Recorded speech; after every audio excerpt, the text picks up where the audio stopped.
Good afternoon, everyone. Thank you for joining us today. My name is Lauren Simpson. I'm with the SBDC. I am joined today by my colleague, Mike DiDonato. Hello, Mike. Hello, everybody. We are excited to be with you today. Mike's got some really great content that he's going to share. I'm going to do a quick intro, and then we can let Mike dive into the presentation. So give me a couple of seconds while I get my deck open and we'll get going. Share my screen really quickly.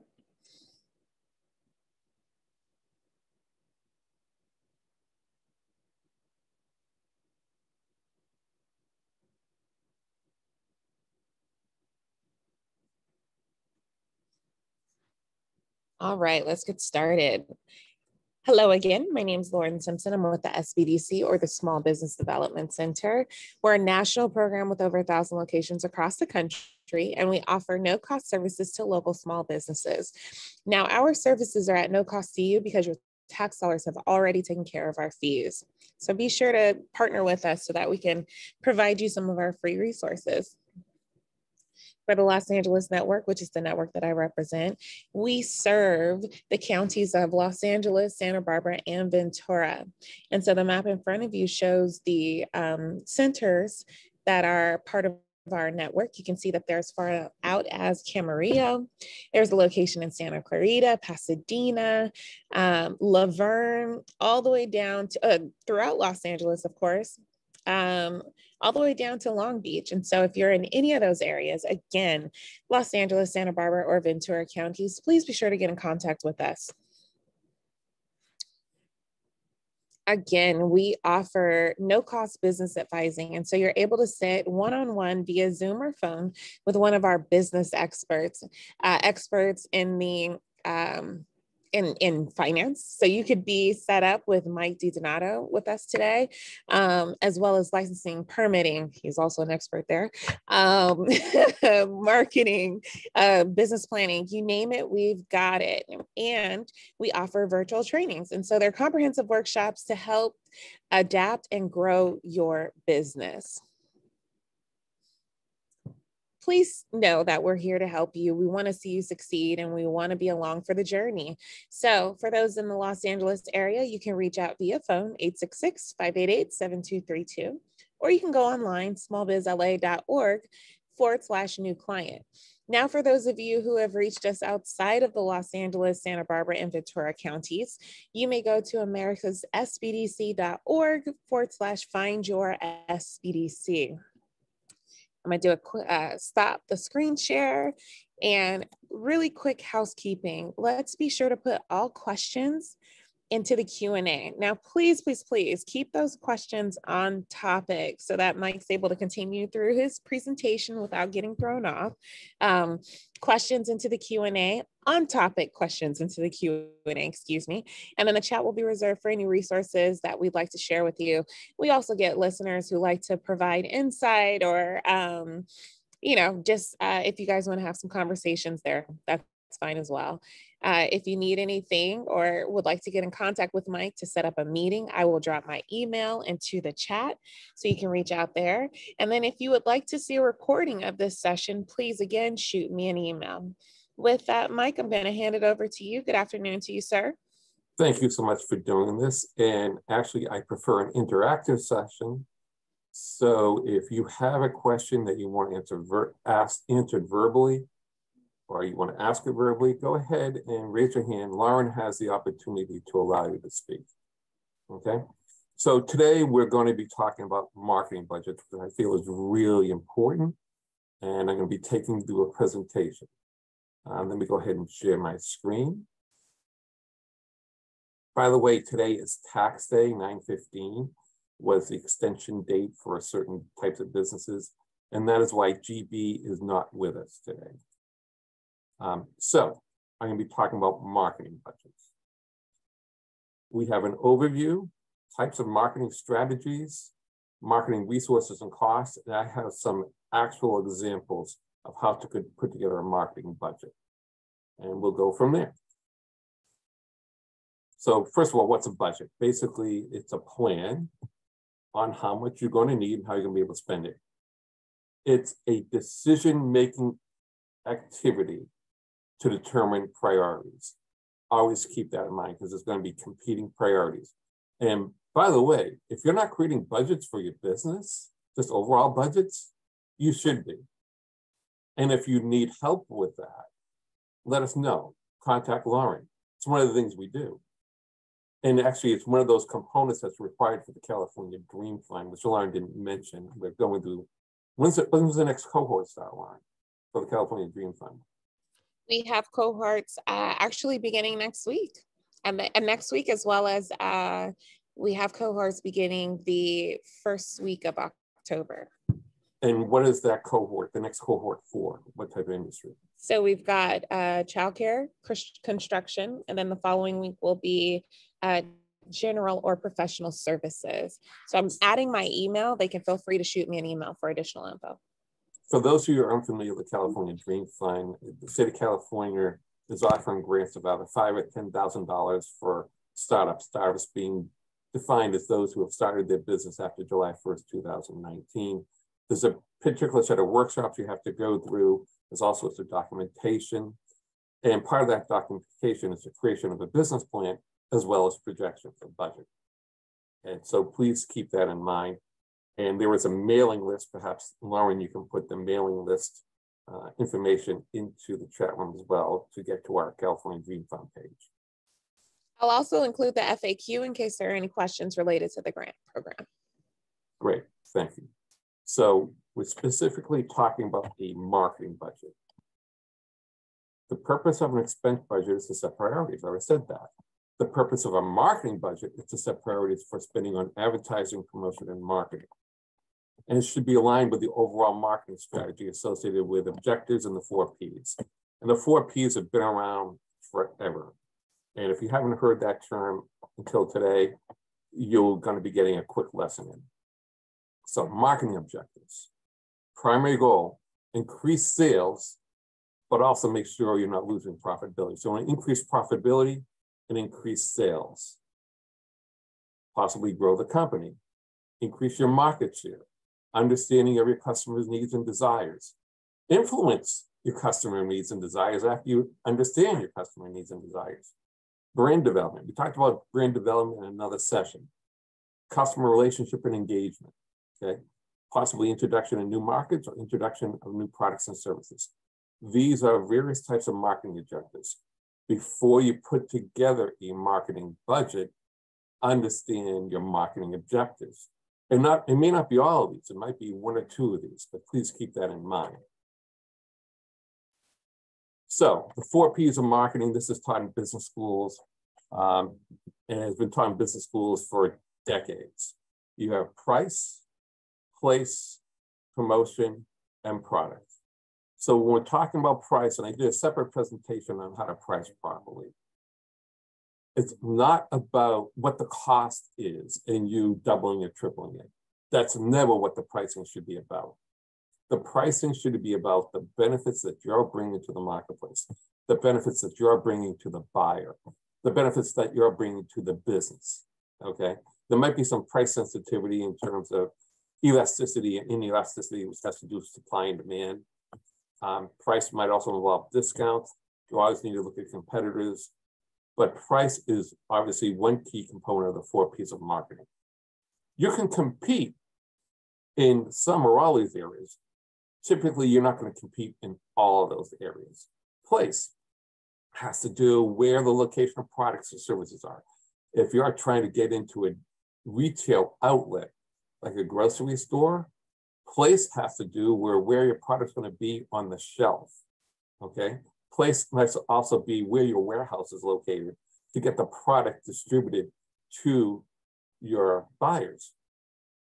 Amazon has fulfillment houses, which are basically warehouses, and they're spread out all over the country. That's what place is about, okay? Then there's promotion. There's different types of promotions tied to marketing strategies, and those marketing strategies are tied to types of media. You have broadcast media, print media, social media. You also have socialization on networking, and you have a digital presence associated with your website, customer relationship tools. Promotion also has to do with at least reviewing, if not reacting to what your competitors are doing. And you might involve sales agents, influence affiliates, brand ambassadors for promotion. And then there's actual product or service, right? Is it branded? What do the customers want? What are the features? What's the form, fit, and function of a particular product? How is it being used? Key point, what is the differentiator? The differentiator counts towards bringing value to the buyer. Let's take into consideration a service. How do you differentiate? Well, Nordstrom's will take back anything. That's a differentiator. You might have a law firm engaged in multiple different types of practices, like intellectual property, as well as real estate, whereas many of the firms around them will not engage in both of those activities. That's a differentiator. Let me move from there. So here are the 10 steps to a marketing budget. Develop your sales and objectives. Understand where you are in the marketplace, understand your reality, understand your numbers, know your resources, know your people, know what you can accomplish. And which of the 4 Ps you want to prioritize. Know your audience, which means the development of buyer personas. Lauren, at some point, I'm going to have to do a presentation on how to create buyer personas. They're very detailed avatars. Understand your customer and client journeys. That's another presentation tied to buyer personas, because we all go through stages when we go through a buying process. Create your strategy or determine your strategy. Determine the tactical plan. So content marketing is a strategy. The tactics by which that is accomplished has to do with you're engaged in blogs, SEO, etc. But that's content marketing. We're not in age of mass marketing anymore.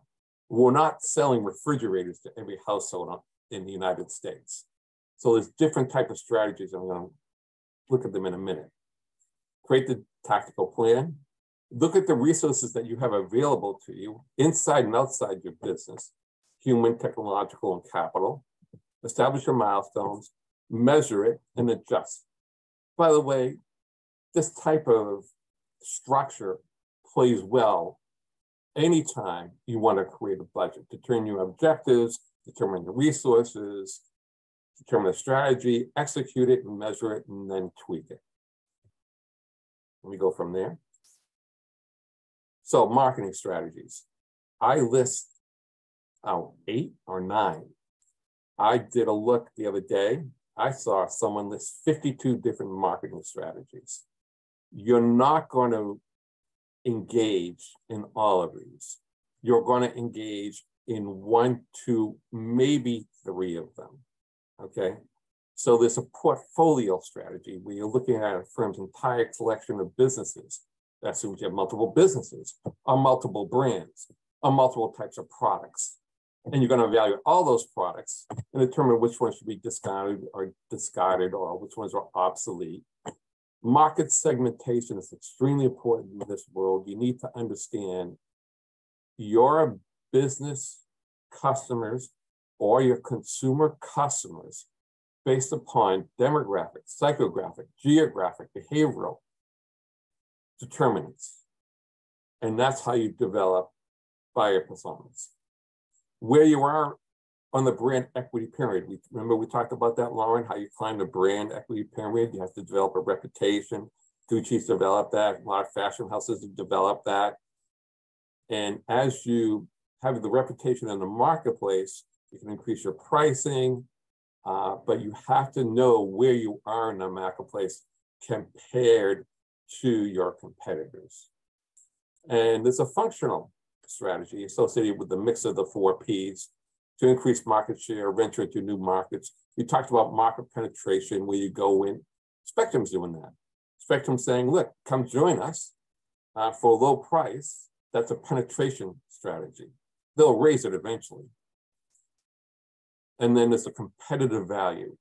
So you want to maintain if you're above the competitor and scale up if you're below the competitor. So it's a long-term plan to defend your market position, grow your market position, or gain a competitive edge.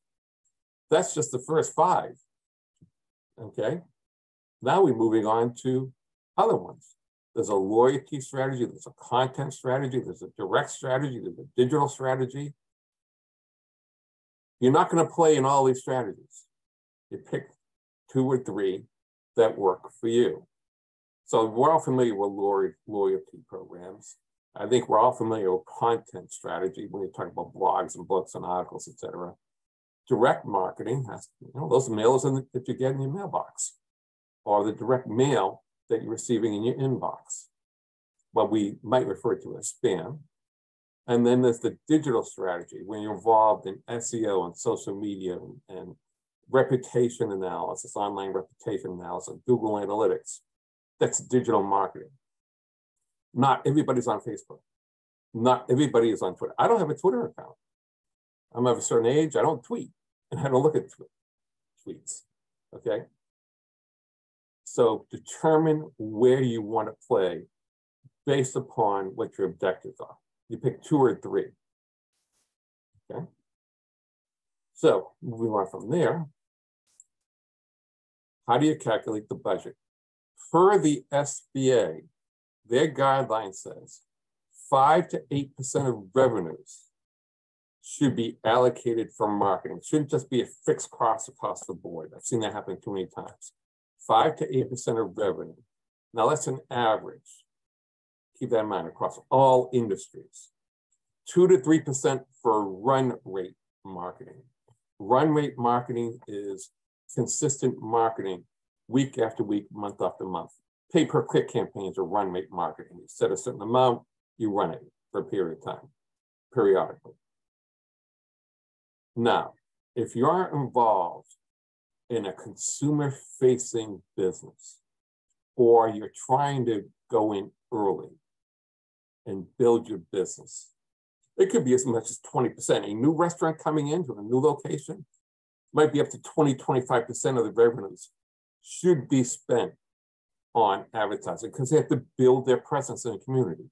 People need to get to know them. They have to get involved in all sorts in events. That's one way of building your reputation, by the way, getting involved in community events, doing networking, et cetera. So as a general rule, small businesses with revenues less than $5 million should allocate 7 to 8% of revenues. But as GB says all the time, Lauren, it depends, right? It depends on the industry, depends on what you're trying to achieve. If I'm a government contractor, I don't have to spend 7 to 8% of my revenues, and I'm already certified as a minority-owned business. I can spend 2 to 3%. I'm just putting out bids. Okay? But if I'm a consumer-facing business, that's a different story. Like an e-commerce shop, it should be a lot more than 7 to 8%, maybe 10, 15%. And you split it between brand development costs, promotional costs. And by the way, this assumes you have margins in the range of 10 to 12%. If you don't have margins in the range of 10 to 12% overall, come talk to us. There's something going on that we need to figure out for you, that we can help you with, okay? Now, if your margins are lower than that, consider lowering your overall margins and allocating additional spending to marketing. Because it could be you're not spending enough money on marketing. That's why your margins are so low, okay? The marketing budget should never be based on just what's left over once all the other business expenses are covered. That's a mistake, and that's where people get in trouble. They say, oh, I have, $3,000 or $4,000 left after at the end of the month. That's when I'm going to be spending on marketing, a portion of that. No, it should be based upon your revenue, and you figure it out up front. So here we have an example of somebody said, I want a 15% sales increase, okay? In year 2020, I sold 13,200 units, and I generated $31,594 in sales. In 2021, I wanted to increase my sales, so I sold more products. I sold 15,180 units, so approximately 2,000 more units than in the previous year. And I generated more money because of that. So one way of increasing your sales is increasing your volume of sales. Another way is increasing your prices. And those of you who are afraid to increase your prices now, you're making a mistake. You need to increase your prices because your suppliers are increasing their prices. And it's appropriate because you have to maintain those margins. Do not be afraid of increasing your prices so long as you frame it appropriately. You have to determine your marketing resources. So we have the people, we have the technology, we have the capital, maybe. You may not have all of this, or you may only have a small portion of in each category. But when we're talking about people, there's content creators like web designers, there's publicists, there's sales reps, there's brand ambassadors, there's sales administrators, there's customer service staff, there's marketing managers, there's sales managers. There's a whole host of people. There's accountants, there's lawyers, right? And there's people doing operations. But when it comes to marketing, this is what we're looking at. In terms of technology, there's digital assets, like a website, there's imagery. You shouldn't understand your brand archetype. A brand archetype is a brand personality. There's different types of brand personalities. I can't go into that level of detail right now, but your imagery, your fonts, the way you communicate is all surrounds your brand personality. I suggest if you don't understand brand archetypes, you look it up because the colors you use are tied to brand personalities, brand archetypes. It's based upon Carl Jung's work. There's an infrastructure in place, like host service. There's applications, CRM systems, customer relationship management tools. If you don't have a CRM system like MailChimp or Klaviyo or HubSpot, you need to have one because you need to stay in touch with your customers. And a CRM will do that, Salesforce, et cetera. And again, we can help you with these things. And of course, there's sales support, like digital catalogs. And then there's the capital resources. How much cash do you have in the bank? What's your projected earnings? What's your return on ad spend, which I'll show you a little later in the presentation? What's your loan or credit capacity? What other priorities are you facing in terms of your budget? I've been in a situation, I've been a CFO for multiple companies, and I've sat in meetings and the operations VP is saying, I need a new machine. And the human resources person is saying, no. I need more people to help over in this area. And I've got other people saying, no. I got sales and marketing issues. And I'm saying, no, I need more admin help. So you have to balance your priorities. Now, in a smaller business, you're doing it all yourself. You need, or maybe 2 or 3 other people helping you. Let us help you. There could be ways to creatively finance your operations. For example, the cryptocurrency. I'm not going to go do that today. You might be able to leverage your customers. You know that how that happens? We are all now used to bussing our own tables. Why? Because fast food restaurants figured out that they don't have to pay to bus tables. That was smart. You might be able to work with competitors on something that's going to be helpful to both of you. Maybe a joint venture. Understand your resources. Okay, so here we have an example, and there'll be more. We have 2 businesses, Gadgets LLC and Widgets Inc. Projected sales for Gadgets is $300,000. Widgets is $3 million, 10 times bigger, right? Well, they're following the SBA guidelines, 7% for Gadgets and Widgets is 8% for their marketing budget. So one is $21,000 and one is $240,000. That's how much money is being allocated for marketing for these 2 businesses. Now they have to determine what strategies these monies are going to be allocated to. By the way, Lauren, this also plays a role in the California Dream Fund applications, because when they're asking how you're going to allocate the funds, it should be based upon a percentage of the revenue that's going to be generated. And when they're asking how it's going to be spent, this is what they're asking about, part of it, okay? So Widgets has said, we're going to engage in a loyalty strategy, a content strategy, and a direct strategy. Gadget says, no, we don't have the money to do all that. We're going to engage in a content strategy and a direct strategy. And you can see that widgets has allocated $60,000. And the resources they're going to use is a rewards app and customer service reps for the loyalty program. And then they're going to have a content category, and they use content creators, and they're going to use professional video production folks. That's awesome. And they're going to engage in direct marketing through the use of their CRM, direct mail marketing, and coupons. And they've allocated $96,000 for that. Whereas gadgets, they don't have $240,000. They have $20,000, $21,000. But they're still going to engage in two of the strategies. One is content. They're going to create some blogs, videos, maybe not spend so much on video production because they don't have so much money, but they'll do their best. And direct content, direct marketing. Maybe they'll offer some coupons. They may not be able to do everything that Widgets is doing, but they have both decided how they're going to allocate their monies, their revenue for marketing budget. Now, that is the end of this presentation. I'm going to go ahead and bring up a couple of Excel workbooks that explains this. But I don't think, do we have any questions? We don't have any questions right now, right? No. Okay. That's fine. So let me go ahead and bring up a model for a marketing budget. 1 minute. Okay.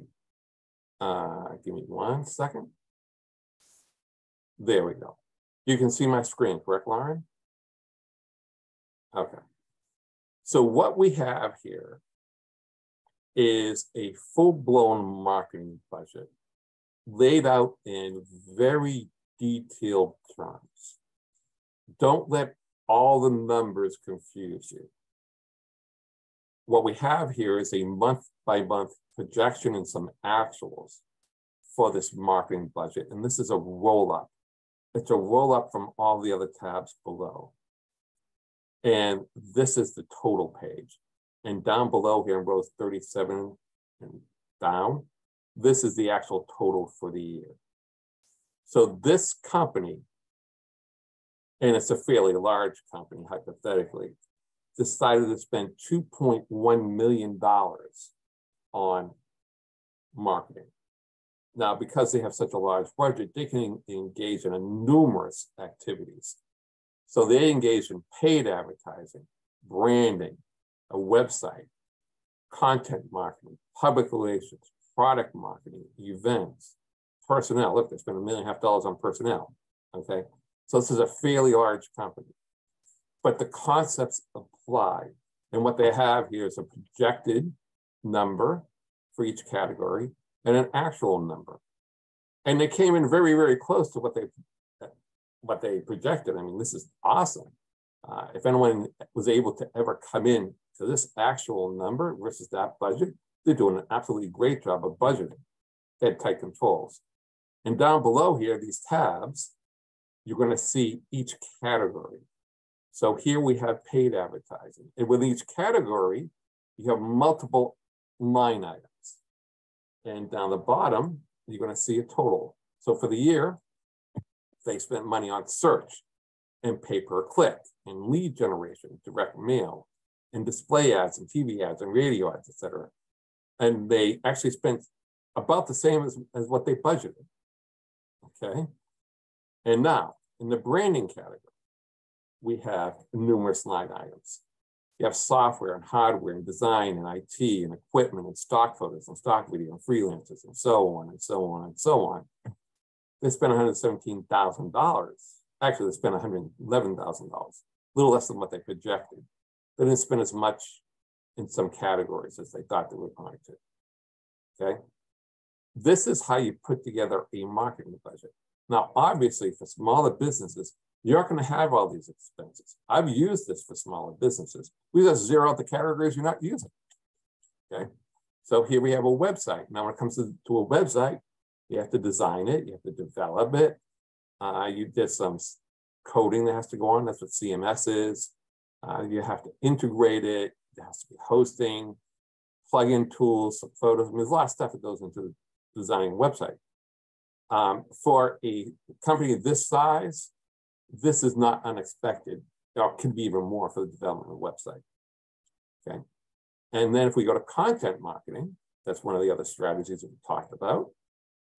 Now we have research and planning and copywriting and all these other elements, social media tools. When people talk about they're going to engage in social media, what they're really talking about is content marketing. The tactic by which that happens might be blogs, might be articles, etc. Okay, that's content marketing.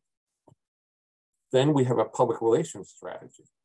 And over here, you can see it all broken out as to what that entails. Customer service, events, right? Refunds, promos, placement, dinners, swag. If you don't have swag, get swag. For those who don't know what swag is, it's branded items, like a branded mouse or a keypad or a pen. No one ever throws away a pen, okay? Get something that people will hang on to. Lauren, have you ever thrown away a pen, a branded pen until it's out of ink? No, right? No. There are certain things people hang on to, refrigerator magnets.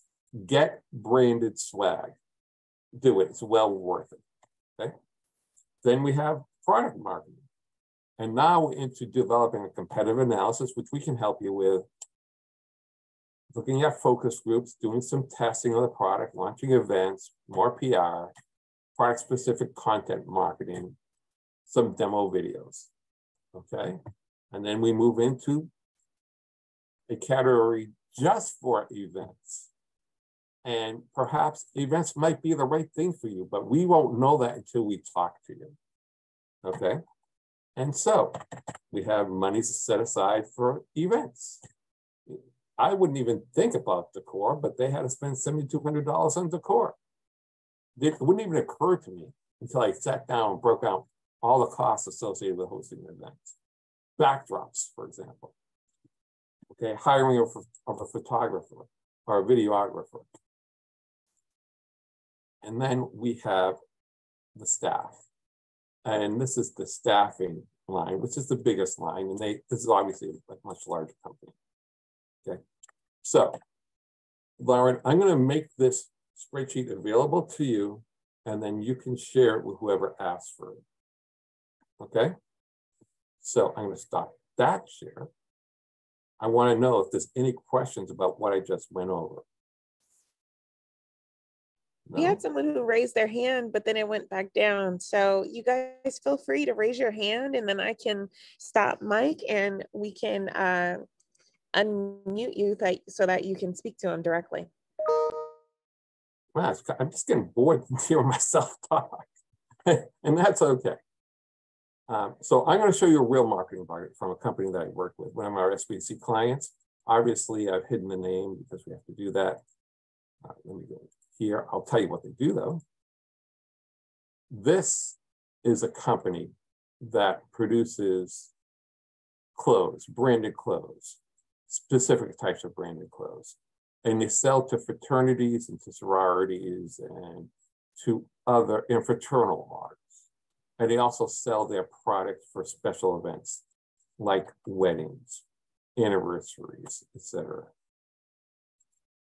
There's something called return on investment, return on ad spend. This is a form of return on investment.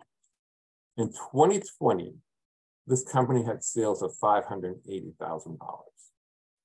They spent $32,000 on ads.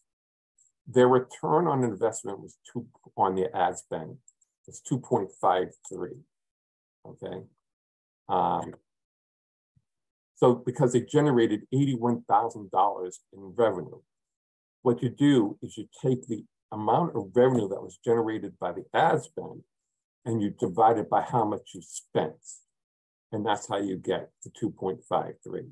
If you haven't calculated or keeping track of your return on ad spend, you need to. Okay. Now, there are industry benchmarks that you can look up and we can help you get for your particular industry. because it's going to vary industry over industry, location, size, etc. When they went to do their budget, we talked it through. They decided that they were going to generate like $800,000 in revenue. I helped them work through that budget, that overall budget. And they decided they're going to spend 50%. Remember, it's a customer-facing business. So it makes sense that they're going to go well above and beyond the 7 or 8% recommended by the SBA. That makes absolute sense. So they decided they're going to spend $87,000 on the ad spend. Now, this says 15% of 2026. So I'll take 15% of 2026. Okay. They want to generate 2.53, the same numbers in 2021. So the expectation is that they're going to generate $220,000 in revenue. That's a huge leverage point. They're going from $81,000 in revenue generated from ads to $220,000, and they're only spending an additional $6,000 on the ad spend.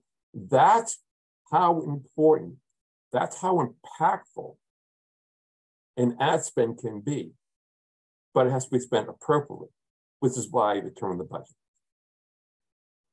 So here is their actual budget and some actuals. They allocated, remember the $87,000 you just saw on the private screen right there, $87,000, okay? They rounded it off. They said our total annual budget is gonna be $87,000. And this is how we're gonna spend it. Through Etsy, through Amazon, they're selling through Amazon. They're engaged in a pay-per-click campaign. They're gonna do some advertising through Facebook and Instagram and Pinterest. Remember, it's all consumer-facing, okay? More consumer-facing stuff. And then they allocated out, well, they determined how much they actually spent in each category in these 2 months. I didn't get the full year, okay? And down below, they identified how much they're spending in each one of those categories. And they determined how much their revenue was for each one of those categories. If you're not doing this, you need to be doing this. And if you need to know how to do this, talk to us. So in January, they generated $3,157 in revenue from an advertising investment of $759. So the return on ad spend was 4.15. That's a pretty high return. Remember, it's 2.53 overall in the prior year. And the advertising cost of sales was 0.24, right? And if you go down the line here, you're going to see a return on ad spend again for Etsy of over 4.5 in January. For this company, Etsy was good to them in January of 2021. Just now we move down here.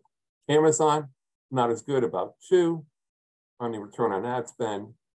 And Google AdWords, a little over 2. Okay, they didn't do Bing.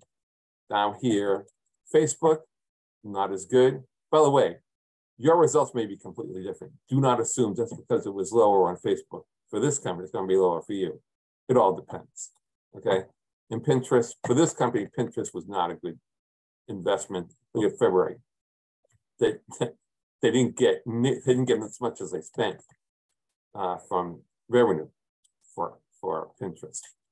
And their overall return on ad spend in January was 2.24 and 1.75.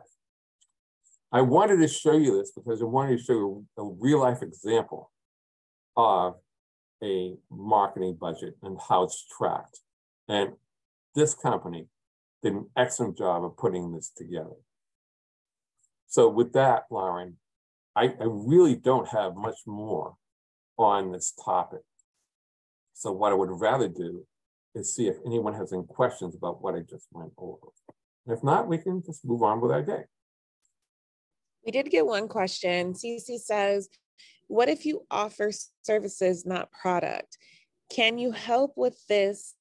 I had a hard time doing the projection. I dropped the ball and I know I need help one-on-one on this. It sounds like it's holding this person back. Thanks in advance. Yeah, of course we can, Lauren. Why don't you provide your information so they can get in touch with you, and you can go ahead and help them get signed. If you're not already a client, become a client, all right? Sign up with us. Lauren, you can put that information into the chat room so people know how to sign up as a client. And we most certainly can help with you. And you're not the first person, you won't be the last person to ask that question. We deal with numerous service businesses. Okay. For those who want to know, I'm going to go ahead and share those spreadsheets to Lauren. And Lauren, you'll make it available to anyone who asks for it, I assume. Yes. Correct? Mike, I put my email address into the chat again. So please, those of you who are looking for the recording or looking to access the spreadsheets, please send me an email. I've listed it again now. Okay. So if there's no other questions, although we have 34 people, so I'm kind of surprised by that, that's cool. I'm going to wish everybody a good day. Thank you so much for your time. We will be back next week, same day, same time, and possibly GB might be back with us. And yes, all of you that asked for it will receive the presentation and the spreadsheets. Okay? That is correct. Thank you so much. Have a good day. Thank you. Bye, Mike. Bye. Thanks to all of you. Please be sure to snag my email out of the chat. I've listed it a few times. If you are looking to connect with Mike for a one-on-one, my email's in the chat. If you are looking to receive a recording to the session and or the Excel spreadsheets, again, please shoot me an email. All right, thank you. Thank you, Brett. Please send that email and I'll get it over to you quickly. And for all of you who are with us today, we hope to see you next week. Thank you. Take care. Bye.